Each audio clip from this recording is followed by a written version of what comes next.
모두 일어나서 찬양합시다.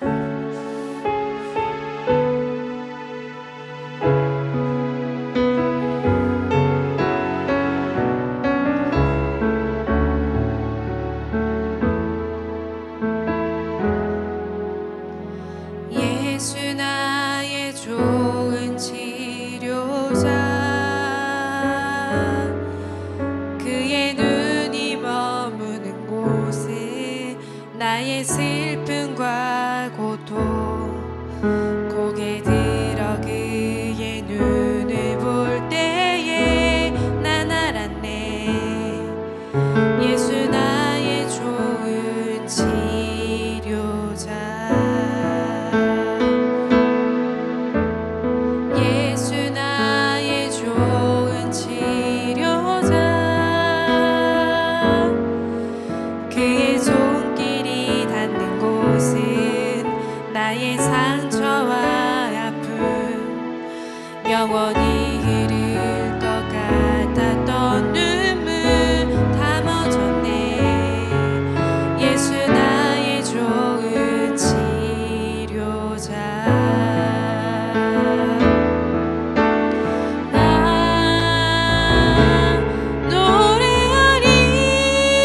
노래하리라. 천한 나를 돌아보시 그새 주를 찬양해. 하늘 닿는 곳까지 내 손을 들라. 예수 나의 치료자. 나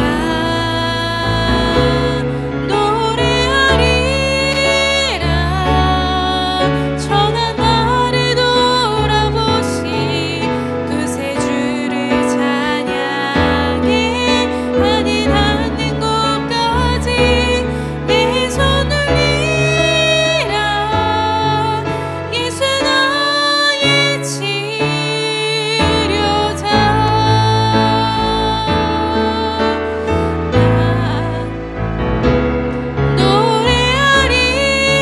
노래하리라. 천한 나를 돌아보시 그새 주를 찬양해. 하늘 닿는 곳까지 내 손 들리라. 예수 나의 치료자.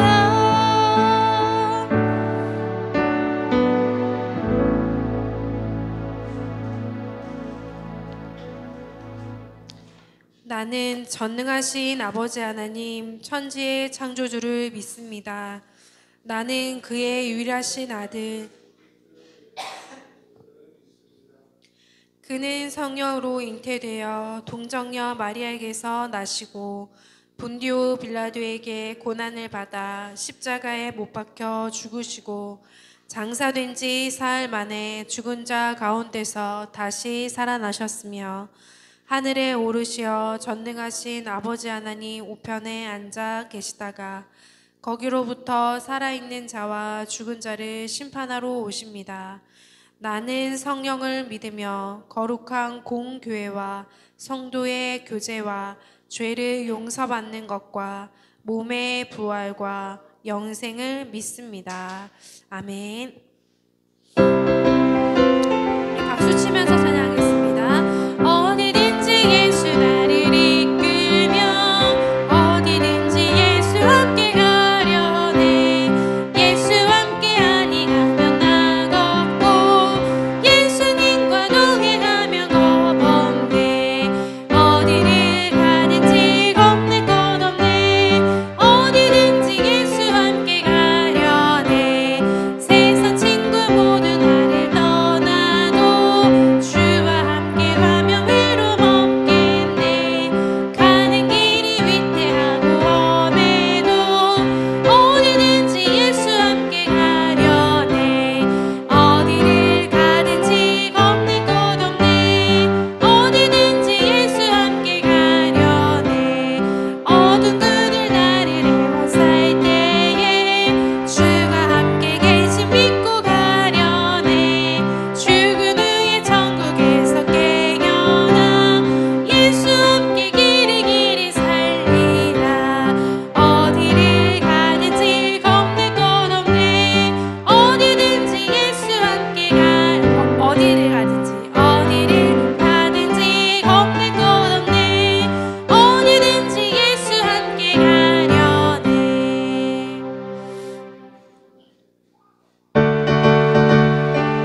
하나님과 나만이 아는 죄를 생각하며 묵묵히 참회의 기도를 드리겠습니다.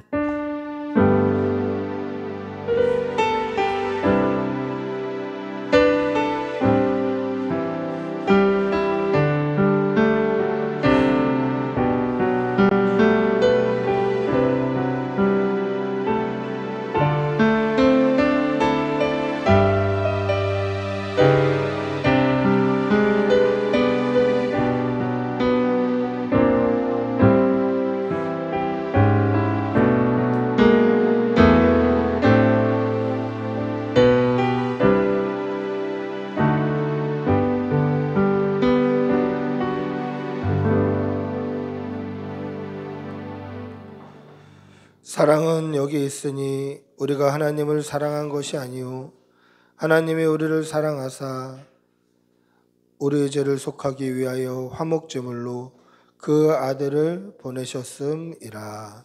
아멘. 살아계셔서 오늘도 역사하시고 우리의 삶 가운데 순간순간 섭리하시고 오늘 이 시간까지 우리를 인도하신 우리 아버지 하나님, 하나님께 감사와 존귀와 영광을 올려드리오니 오늘 우리가 드리는 이 예배를 기쁘게 받아 주시옵소서. 올 한 해 이제 생명이 움트는 봄을 맞이합니다. 곳곳마다 새로운 생명이 움트는 것처럼 우리 안에도 예수의 생명이 움트게 하여 주시어서 우리가 어디를 가든지 무엇을 하든지 우리를 통해 예수님이 전달되며 증거되며 예수의 향기가 나타날 수 있도록 은혜를 내려 주시옵소서. 기회가 될 때마다 때가 될 때마다 하나님의 이름을 선포하며 예수 그리스도의 복음을 우리의 삶으로 드러내며 살아가는 그러한 성도들이 다 될 수 있도록 은혜 내려 주시옵소서. 사랑의 아버지 하나님, 이 나라 이 민족을 불쌍히 여겨 주시어서 이 나라의 고관들과 높은 자리에 있는 사람들이 하나님을 두려워하고 사람을 두려워하고 하나님의 뜻으로 세움받을 수 있도록 하나님 인도하여 주시고 높은 위치에 있는 사람들에게도 지혜를 더하여 주시어서 하나님을 인지하고 하나님 앞에서 두렵고 떨리는 마음으로 맡은 바 책무를 다할 수 있도록 은혜 내려 주시옵소서. 또 주님의 몸된 교회가 좌우로 찢어져서 서로 비방하는 것이 아니라 복음으로 하나 되게 하여 주시고 예수 그리스도의 보혈로 하나 되게 하여 주시옵소서. 시대가 어둡고 나라가 혼란하여도 교회는 믿음을 끝까지 붙잡고 살게 하여 주시고 예수 그리스도의 십자가 복음이 오염되거나 흐트러지지 아니하도록 우리 주님의 몸된 교회를 살펴 주시옵소서. 하나님 앞에 자유롭게 예배하고 찬양하는 것이 얼마나 기쁘고 감사한 일인지 우리가 잊지 말게 하여 주시고 이 감사의 제목을 모아 주 앞에 나올 때마다 전심으로 하나님을 예배할 수 있도록 은혜를 내려 주시옵소서. 사랑하는 교우들의 삶의 현장 가운데도 하나님 함께하여 주시어서 하나님이 주시는 지혜로 살게 하여 주시고 하나님이 주시는 힘으로 살게 하여 주시고 하나님께서 입술에 파수꾼을 세워주시어서 아버지께서 말하게 하시면 말하고 멈추게 하시면 멈추는 지혜도 허락하여 주시옵소서. 그리하여서 삶의 현장에서 만나는 사람들에게 칭찬받고 일할 때마다 그 일하는 것이 하나님의 지혜와 힘으로 하여서 우리가 생각지도 못했던 일들을 해낼 수 있도록 하나님 권능을 허락하여 주시옵소서.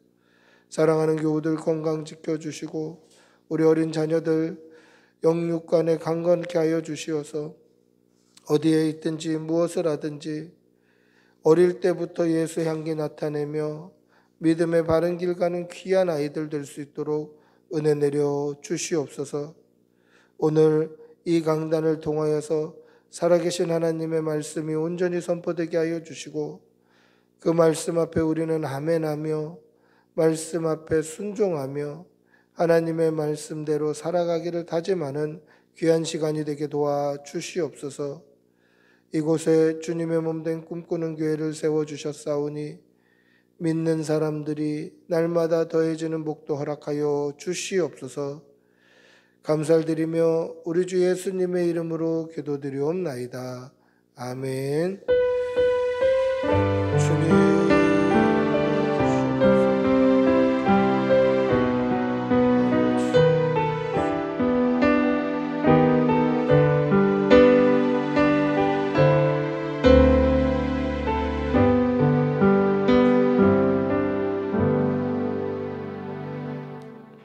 찬송가 270장 찬송하시겠습니다.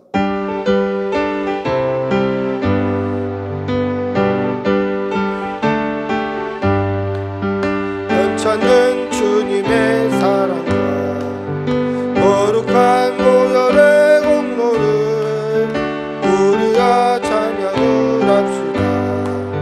주님을 만나볼 때까지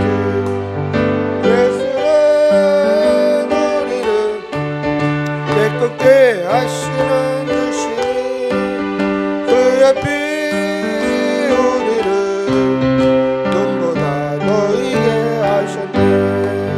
우리를 깨끗게 한 피 무궁한 생명의 물일새 생명의 구원을 받은 자 하나님 찬양을 합시다. 예수는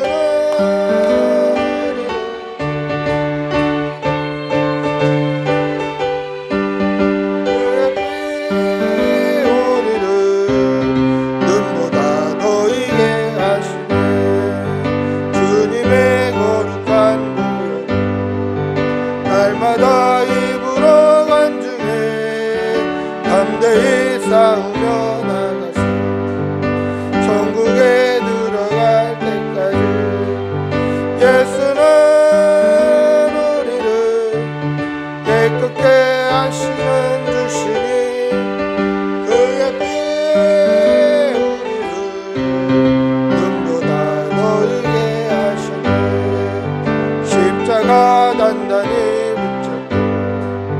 날마다 이기며 나가세 머리에 면류관 쓰고서 주 앞에 찬양할 때까지 예수는 우리를 깨끗게 하시는 주시니 그의 피 우리를 눈보다 너희게 하셨네. 아멘. 사랑의 아버지 하나님, 오늘도 좋은 날 주셔서 감사합니다. 우리에게 생명 주시고 건강 주시어서 이렇게 주의 전에 나와 예배 드릴 수 있도록 해주심도 감사합니다. 하나님께서 주신 은혜가 너무도 크고 감사의 제목이 무궁하여서 주의 전에 나올 때 빈손으로 나오지 아니하고 여러 가지 모양으로 예물 올려드립니다. 이 예물을 기쁘게 받아주시고 사랑하는 성도들의 가정에 그 삶 가운데 필요한 복으로 채워 주시옵소서. 일용할 양식이 끊이지 않게 하여 주시고 가족과 자녀들 위해 건강의 복이 넘치게 하여 주시어서 주의 전에 나올 때마다 하나님 앞에 드리고도 남음 있게 하여 주시고 기쁘게 드릴 수 있도록 우리에게 믿음을 더하여 주시옵소서. 우리에게 힘 주실 줄 믿사옵고 우리 주 예수님의 이름으로 기도드리옵나이다. 아멘.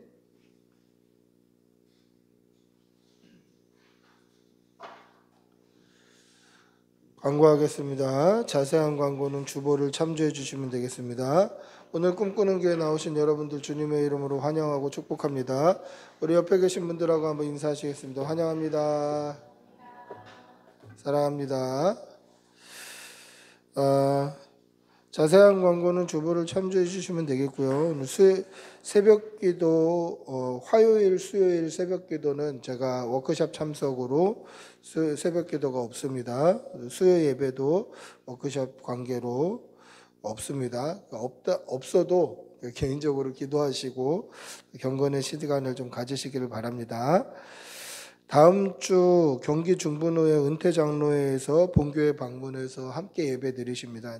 은퇴 장로님들이 한 3분, 4분 오시는데 장로회 회장이신 정호원 장로님이 이제 기도해 주실 것입니다.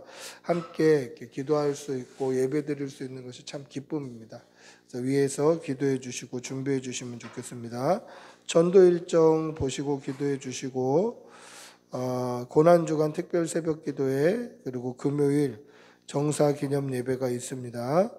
여기서 기도해 주시고 또 4월 20일 주일은 부활주일 성찬식으로 하나님 앞에 나아갑니다. 기도로 준비해 주시기를 바랍니다. 하나님의 말씀 함께 보시겠습니다. 말씀은 마태복음 26장 6절에서 12절입니다. 마태복음 26장 6절에서 12절. 마태복음 26장 6절에서 12절 신약성경 45페이지에 있습니다.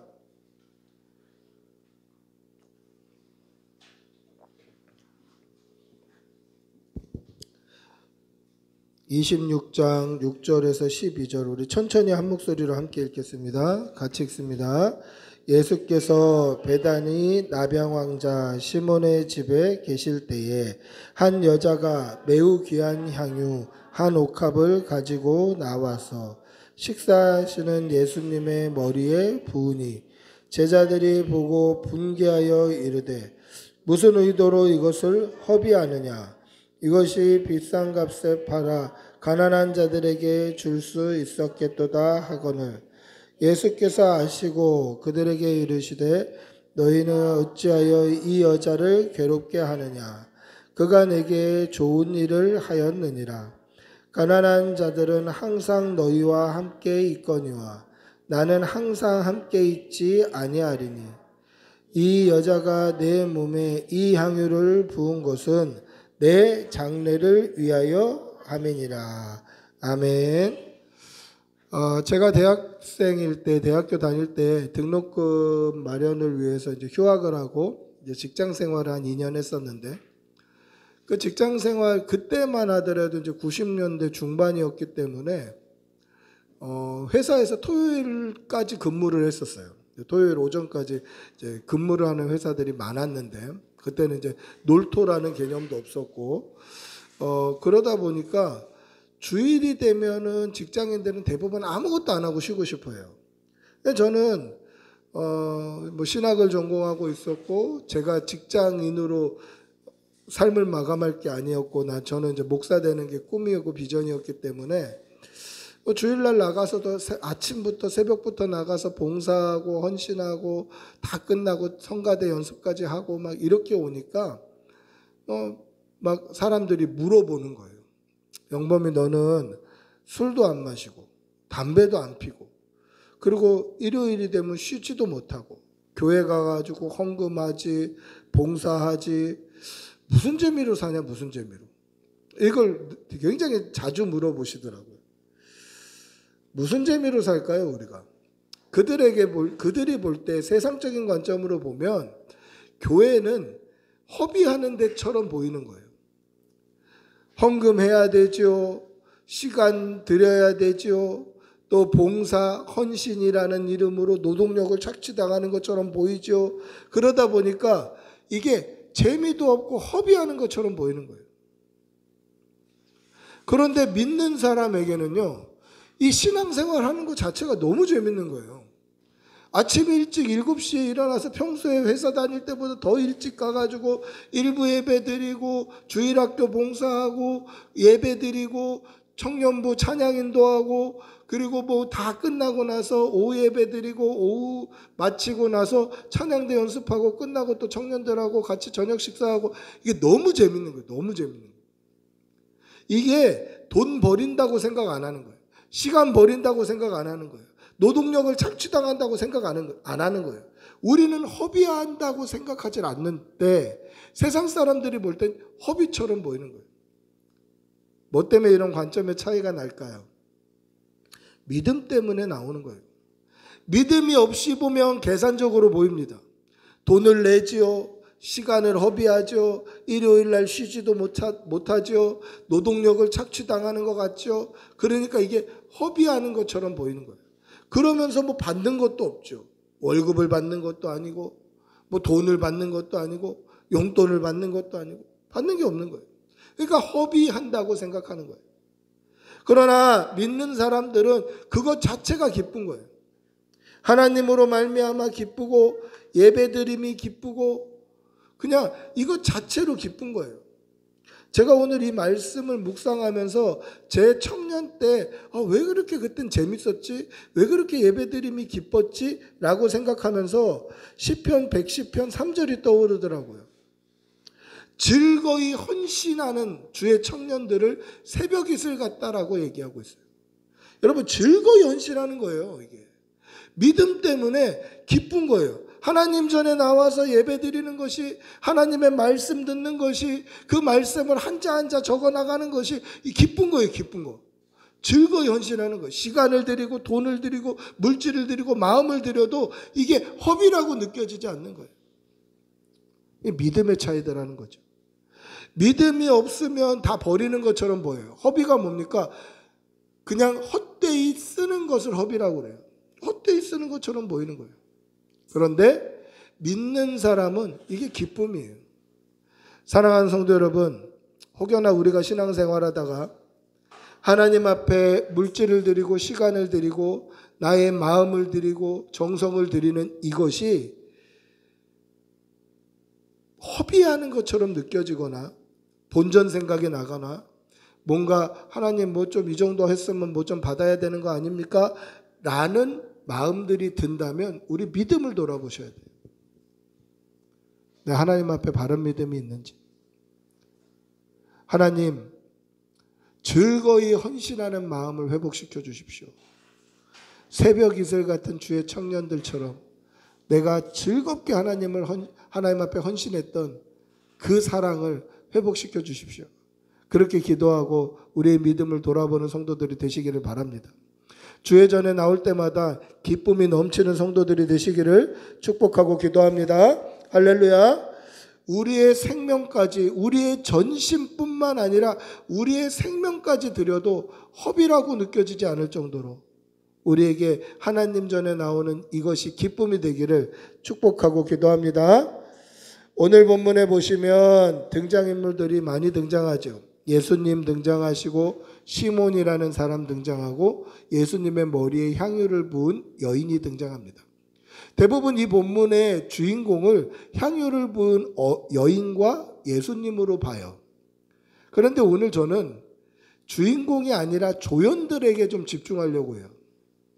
시몬과 제자들과 가룟 유다.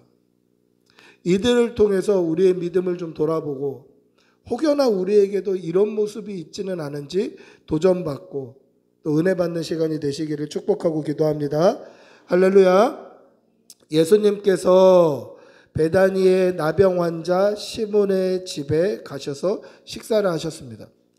마태복음에는 그 초대한 사람의 이름이 시몬이고 그가 나병 환자였다라고 기록되어 있지만 누가복음 7장에 같은 사건을 기록하고 있는 본문에는 그가 바리새인이었다라고 기록하고 있어요. 여러분, 바리새인은 어떤 사람입니까? 율법에 흠이 없는 사람이에요. 내가 율법을 지키는 것에 있어서 흠이 없다라고 스스로 생각하는 사람이에요. 그리고 율법에 지키는 데 있어서 흠이 없어 보이려고 노력하는 사람이에요. 이것을 예수님은 뭐라고 말씀하시죠? 외식이다라고 얘기해요. 근데 보이기라도 그렇게 보이고 싶어 하는 거예요. 자기도 속는 거예요. 흠이 없어 보이면 흠이 없는 것처럼. 그러니까 이 바리새인들의 특징은 율법에 있어서 나는 완전하다, 나는 무결하다, 이러한 인식을 가지고 있어요. 그런데 보세요. 그가 나병 환자예요. 한센병, 옛날 성경에 보면 문둥병을 앓은 거예요. 이 나병은 어떤 병입니까? 부정함의 상징이에요. 그와 접촉하는 사람들은 그날 저녁까지 부정해요. 그래서 몸을 씻고 옷을 빨고 그가 만졌던 그릇은 다 깨버려야 되고 깨지 못할 그릇은 씻어야 되고 그가 앉았던 자리는 불태워버려야 되고 불타지 않는 것들은 씻어야 되고 굉장히 어떻게 보면 사람들과 접촉이 완전히 금하는 부정함의 상징, 하나님께 버림받았다 또는 하나님께 저주를 받았다라는 것의 상징이 이 나병이에요. 근데 보세요. 참 아이러니하죠. 자기는 율법에 흠이 없게 산다고 생각하는 바리새인인데 그 바리새인이 부정함의 상징인 나병을 얻은 거예요. 그러니까 이 바리새인 시몬, 나병 환자 시몬은 얼마나 마음의 상처와 자존심에 이런 상처들이 있을까요? 나는 부정한 적이 없는데, 나는 정결한데, 나는 깨끗한데 내가 나병을 얻었다고? 내가 부정함의 상징이 되었다고? 그래서 예루살렘에서 살지 못하고 쫓겨나 베다니에서 사는 거예요. 그가 예수님을 초청한 거죠. 요즘 뜨는 선생님, 요즘 뜨는 랍비, 그 예수님을 자기 집으로 초청을 한 거예요. 얘기나 한번 들어보자. 근데 이때에 한 여자가 등장을 합니다. 여러분 한번 이 장면을 상상해 보십시오. 여러분들이 이 집 주인이고 여러분들이 특별히 시간을 내서 예수님을 초대한 거예요. 우리 집으로. 근데 식사 자리가 끝나지도 않았는데 식사를 하고 있는데 그 지방에 오늘 여기에서는 그냥 한 여자라고만 나오는데 누가복음에는 이 여자를 가리켜서 그 동네에 죄를 지은 여자다라고 기록되어 있고 요한복음에는 그 이름이 마리아다라고 기록되어 있어요. 그럼 동네에 죄를 지은 여자 마리아는 어떤 사람일까? 그는 누가 봐도 부정한 사람, 죄인이다. 즉 몸을 파는 창기였다라고 알려져 있죠. 근데 이 여자가 와서 식사가 끝나지도 않았는데 예수님 머리에다 향유를 붓는 거예요. 향유를 부으면 그 냄새가 그 집에 진동을 하잖아요. 그리고 누가복음에 보시고 요한복음에 보시면 엉엉 울면서 그 눈물로 발을 씻기는 거예요. 그냥 어느 정도 눈물이 몇 방울 떨어진 게 아니라 발을 씻길 정도로 엉엉 울면서 우리 집에서 지금 내가 초대한 손님에게 엉엉 울면서 그 발을 눈물로 씻기고 그 머리털로 막 발을 닦고 있는 거예요. 그 광경을 한번 상상해 보세요. 어떤 상황일까? 어떤 광경일까? 이 동네에서 유명한 창기예요. 부정한 여자예요. 근데 내가 초대한 손님이 선지자인 줄 알고 랍비인 줄 알고 나는 그 말씀 들으려고 초대했는데 갑자기 식사가 끝나지도 않았는데 머리에 향유를 붓고 그 발을 눈물로 머리카락으로 씻는 그 광경이 굉장히 상상해 보면 기괴할 거예요. 기괴하지 않겠습니까? 눈물을 얼마나 흘려야 발을 씻을 수 있을까요? 그리고 수건을 준비하지 못해서 자기 머리카락으로 막 발을 닦고 있는 그 모습. 상상을 해보면 참 기괴할 것 같아요. 그때 이 시몬이 뭐라고 마음에 생각했냐면 이 사람이 만약에 진짜 선지자라면 자기 몸에 손을 대고 있는 이 여자가 얼마나 부정한 죄인인지 알았을 텐데 이렇게 얘기해요. 누가복음 7장에 그렇게 기록되어 있어요. 여러분, 이 시몬이 지금 착각하고 있는 건 뭡니까? 나는 정결하다는 거예요. 지금 자기는 부정함의 상징인 나병에 걸려 있어요. 자기와 접촉하는 사람들도 다 부정해지는 그 병에 걸려 있어요.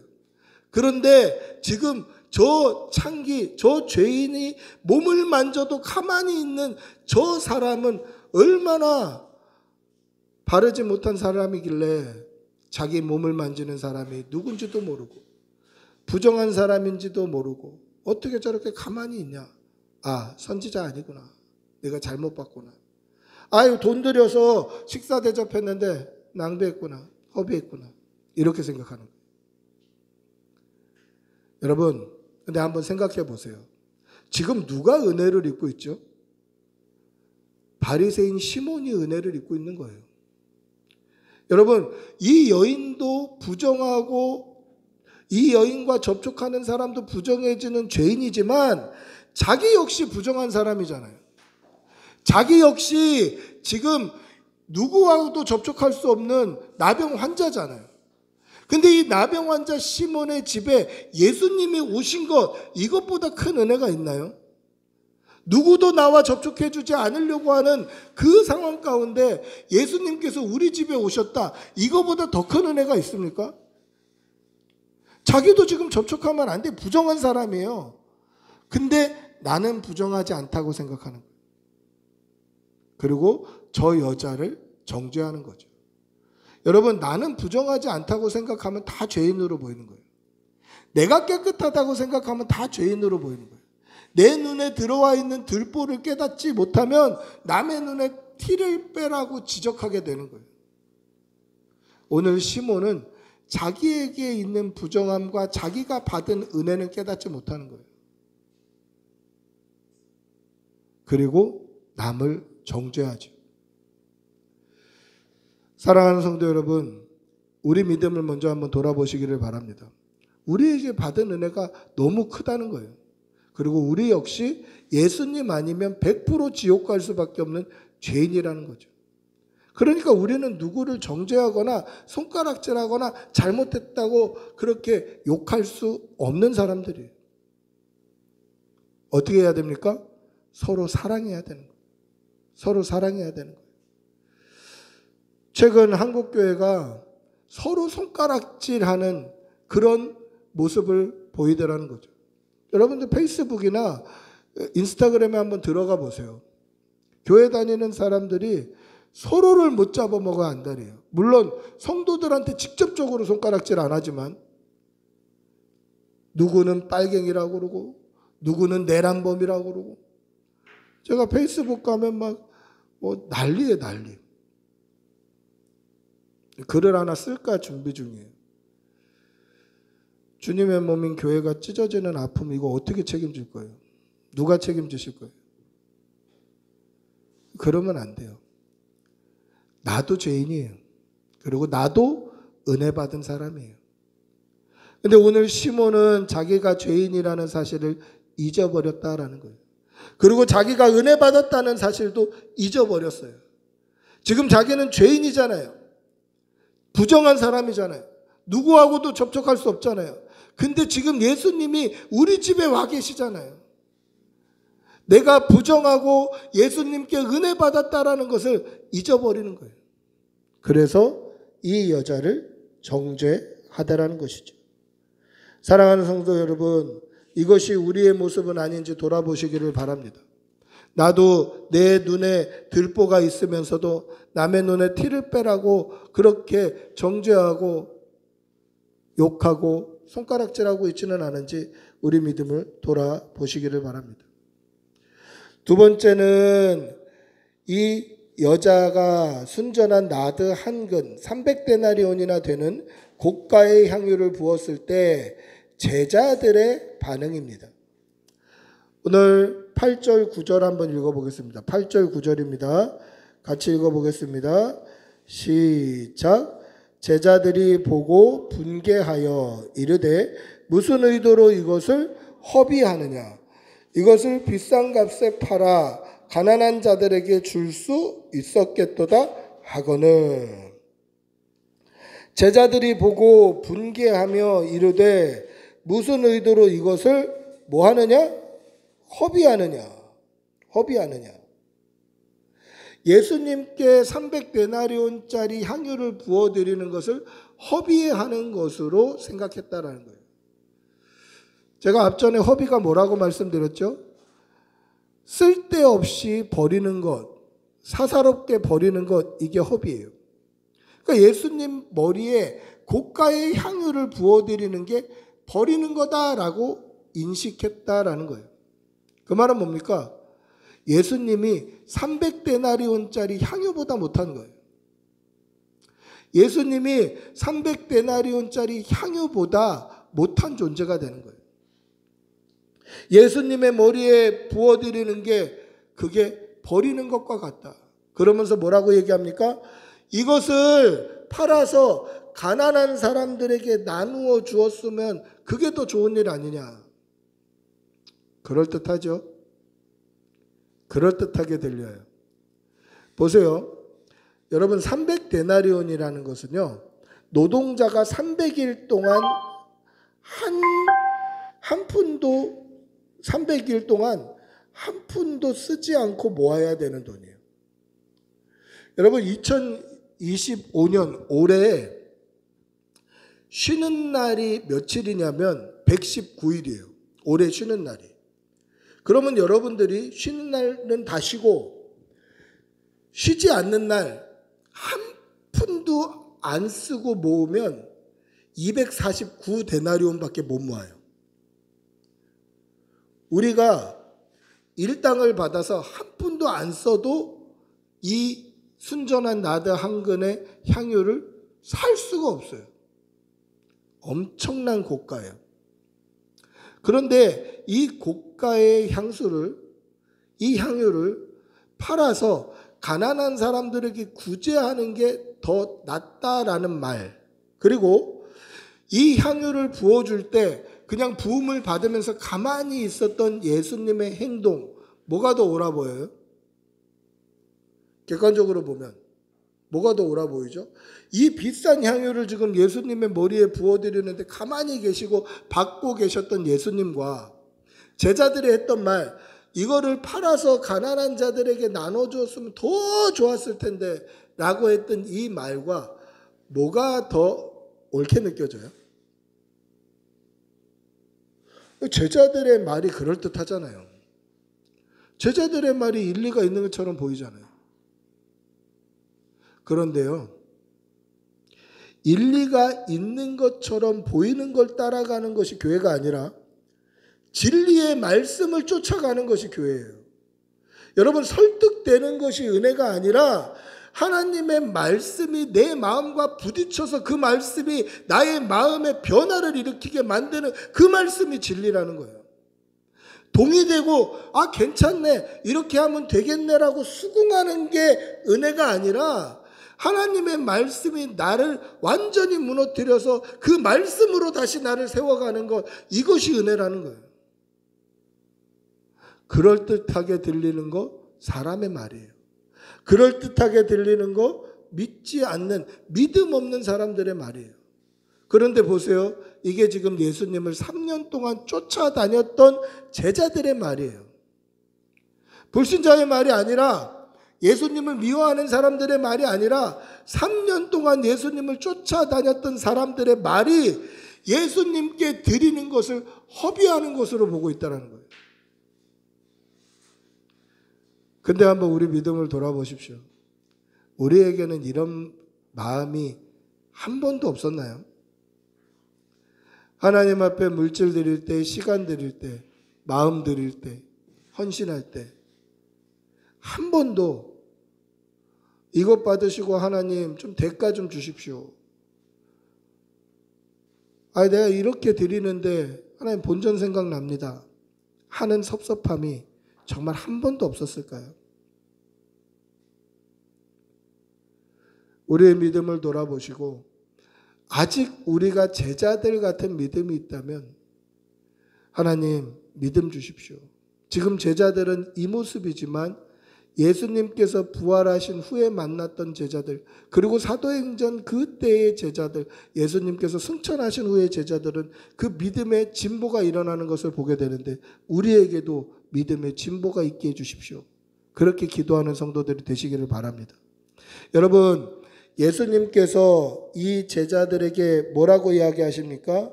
11절 12절을 한번 읽어보겠습니다. 11절 12절 시작. 가난한 자들은 항상 너희와 함께 있거니와 나는 항상 함께 있지 아니하리라.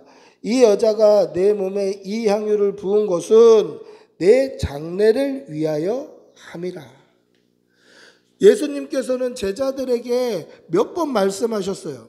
예수님께서 고난을 받으실 것과 십자가에 달려 죽으실 것과 죽으시고 3일 만에 부활하실 것과 그 부활하신 이후에도 너희들은 이 땅에 남아있겠다라는 것을 예수님은 정말 자주 말씀하셨어요.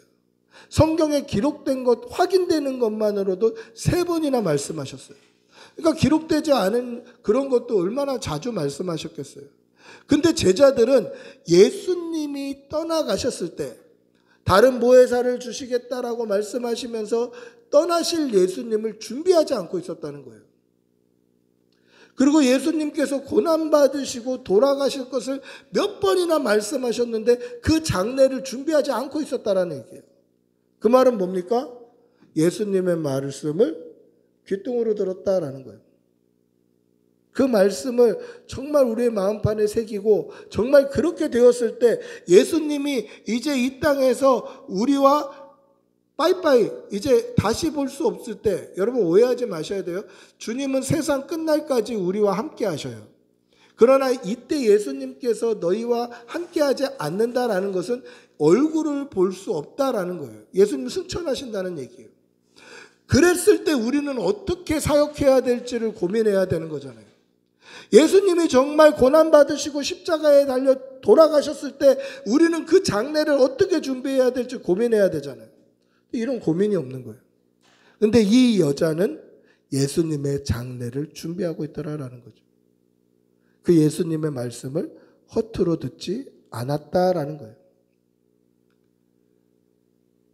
여러분, 예수님의 말씀, 하나님의 말씀, 선포되는 말씀, 기록된 말씀에 순종하는 성도들이 되시기를 바랍니다. 예수님께서 이 말씀을 하셨을 때 제자들은 수긍했던 것 같아요. 아, 그렇구나. 그렇구나. 이게 허비가 아니구나. 예수님의 장례를 준비하는 것이구나. 그런데 수긍하지 못한 사람이 한 사람 있습니다. 그게 누굽니까? 가롯 유다죠. 14절부터 16절 우리가 오늘 읽지는 않았습니다만 오늘 읽은 본문 뒷부분에 14절부터 16절 한번 읽어보겠습니다. 같이 읽어봅니다. 시작. 그때에 12 중에 하나인 가롯 유다라 하는 자가 대제사장들에게 가서 말하되 내가 예수를 너희에게 넘겨주리니 얼마나 주려느냐 하니 그들이 은 30을 달아주거늘 그가 그때부터 예수를 넘겨줄 기회를 찾더라. 예수님께서 말씀을 선포하셨어요. 제자들에게 이 여자를 괴롭게 하지 말아라. 가난한 자들은 항상 너희와 함께 있지만 나는 항상 너희와 함께 있지 않을 것이다. 그리고 이 여인은 나의 장례를 준비하는 것이다. 그러니까 예수님이 전에 하셨던 말씀들이 떠올랐겠죠. 아, 예수님이 가시는구나.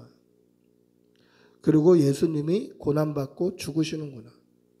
이것을 다른 제자들은 다 수긍을 했는데 수긍하지 못한 한 사람이 누굽니까? 가롯 유다예요. 예수님께서 말씀하셨음에도 불구하고 그 말씀을 듣고 수긍한 게 아니라 말씀에 상처를 입어버리는 거예요. 그래서 예수님을 팔아버리려고 마음을 먹어요. 뭡니까? 내가 옳다라는 거예요. 더 구체적으로 말하면 지금 아까 제자들이 얘기했던 왜 향유를 허비하느냐? 이것을 팔아서 가난한 자들에게 나눠주었으면 더 좋은 일이 아니냐 했던 이게 옳다라는 거예요. 예수님이 말씀하셨는데 그 말씀은 틀렸고 내가 생각하는 게 옳다라는 거예요. 이건 허비한 거야. 가난한 자들에게 나눠주는 게 훨씬 더 유용한 거야. 이것 때문에 상처를 입어버린 거예요. 그래서 예수님을 팔려고 마음을 먹는 거죠. 요한복음에는 가롯 유다가 이렇게 마음먹은 이유가 그는 강도라 그렇게 돼 있어요. 궤에 들어가 있는 헌금을 그가 훔쳐감이라. 그래서 이렇게 얘기하는 거다. 자기는 횡령범이에요. 그런데 나는 죄인이 아니라고 생각하는 거예요. 그리고 내가 옳다라고 생각하는 거예요. 심지어 예수님이 틀렸다라고 생각하는 거예요. 여러분, 오늘 우리에게도 가룟 유다 같은 마음은 없나요? 하나님의 말씀이 선포돼도 내 생각으로 고집부리고 있지는 않나요? 하나님의 말씀이 우리 가운데 선포돼도 내 생각이나 내 결정이나 내 마음에 품은 뜻이 하나님의 말씀보다 우위에 있다고 고집부리고 있지 않나요? 하나님의 말씀에 순종하고 있나요? 나를 쳐서 복종시키고 있나요? 그러면 이게 참 어려운 일이에요. 우리가 생각했던, 우리가 믿어왔던, 우리가 의지하고 끝까지 쥐고 살았던 이런 우리 마음의 쓴뿌리들이 펄펄 살아서 하나님의 말씀이 선포돼도 고집부릴 때가 있다는 거예요. 예수님께서 말씀하셨는데도 꺾지 않을 때가 있다는 거예요. 오히려 그 말씀에 상처를 받는 거예요. 섭섭하게 생각하는 거예요. 내가 옳고 하나님은 틀렸다라고 생각하는 거죠. 여러분, 반드시 기억해야 될 것은 하나님의 말씀은 진리입니다. 할렐루야. 하나님의 말씀은 진리입니다. 하나님의 말씀과 내 삶의 태도가 부딪힐 때는 내 삶의 태도가 틀린 거예요. 하나님의 말씀과 나의 신념이 부딪힐 때는 내 신념이 틀린 거예요. 하나님의 말씀과 내가 살아왔던 고집과 아집이 부딪힐 때는 내가 부리고 있는 이 고집과 아집이 틀린 거예요. 하나님의 말씀 앞에 나를 꺾고 복종시켜야 돼요. 근데 이게 잘 안 돼요. 그래서 우리도 가룟 유다처럼 말씀 앞에 고집 부리고 말씀 앞에 섭섭하고 말씀 앞에 결국은 꺾이지 않는 죄를 짓는 경우가 허다하다라는 것이죠. 사랑하는 성도 여러분, 우리의 믿음을 돌아보시기를 바랍니다. 오늘 이 본문에서 나오는 주연인 이 여인과 예수님 외에 조연들의 모습, 이 모습이 우리 믿음은 아닌지 돌아보시고 하나님 앞에 더 신실하게 살기를 다짐하고 도전하는 그런 성도들이 되시기를 축복하고 기도합니다. 말씀을 맺습니다. 오늘 본문에는 스스로 옳다라고 생각하는 세 부류의 사람이 등장하죠.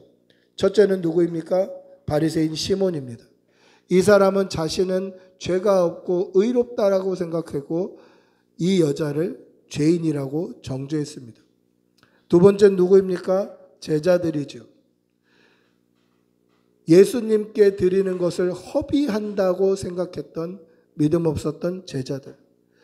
300데나리온짜리 향유보다 예수님을 못하게 생각했던 제자들의 모습. 세 번째 누구입니까? 가룟 유다죠. 내 생각과 예수님의 말씀이 갈등을 일으켰을 때 예수님의 말씀을 버리고 자기 생각을 쫓아갔던 가룟 유다. 그런데 우리의 신앙생활을 돌아보면 우리에게도 이런 모습들이 수시로 드러나더라는 거예요. 나도 교만했고 나도 정죄했고 나도 내 생각을 꺾지 않았던 우리의 모습을 발견하더라는 것이죠. 그러나 그때마다 믿음으로 다시 하나님 앞에 나오는 성도들이 되시기를 바랍니다. 그때마다 십자가 붙들고 살아가는 성도들이 되시기를 바랍니다.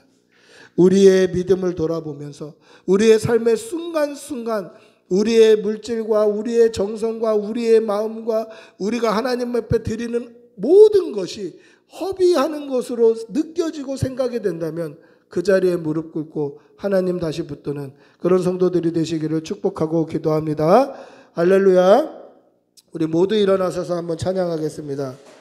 내 안에 사는 이가 그리스도니 나의 죽음도 유익함이라. 하나도 아깝지 않습니다. 우리 믿음으로 고백하면서 찬양하겠습니다.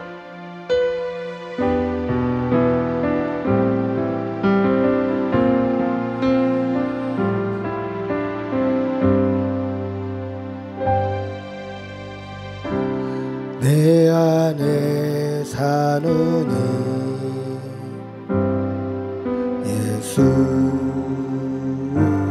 그리스도니 나의 죽음도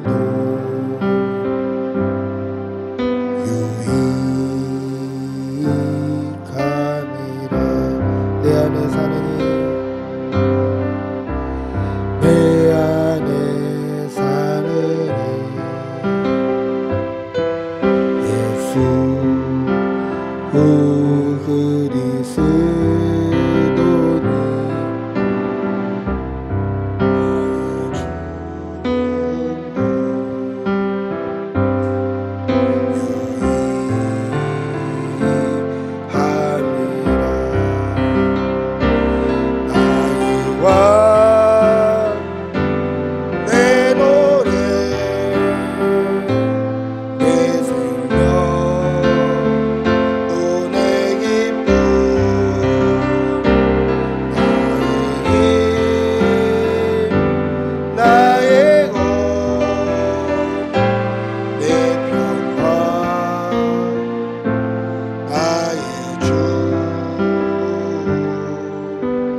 같이 기도하겠습니다. 같이 기도할 때에 하나님, 우리가 우리의 온 마음, 내 생명까지 하나님 앞에 드려도 아깝지 않는 믿음 주십시오.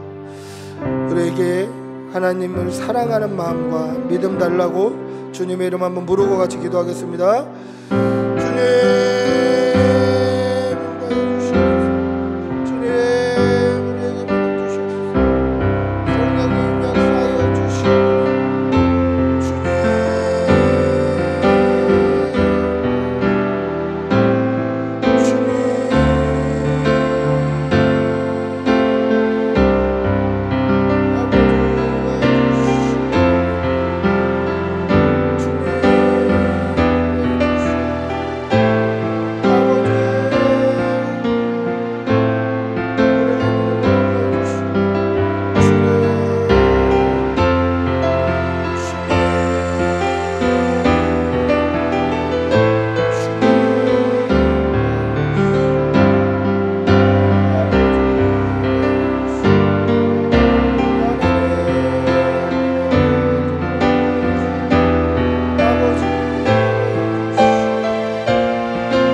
우리 주 예수 그리스도의 은혜와 하나님의 사랑과 성령의 교통하심이 우리의 생명까지도 하나님 앞에 드리기에